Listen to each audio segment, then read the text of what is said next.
Okay, so the last stage is doing the levelling compound. Now for spreading it, you can either use a plastic trowel, or I've got here a trowel for using for grout. So you want just something that's nice and light. The one thing you don't want is a metal trowel, because then you could cut through the cable. So we've got our mixture here, and we're just going to pour it onto our floor.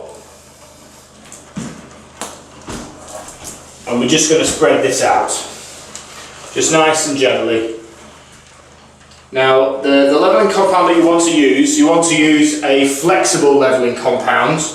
Now, this is one made by Talmaster Adhesives, which has a fibre in it, which makes it even more stronger. So when it's expanded and contracting under the heat, then it's not going to crack and break.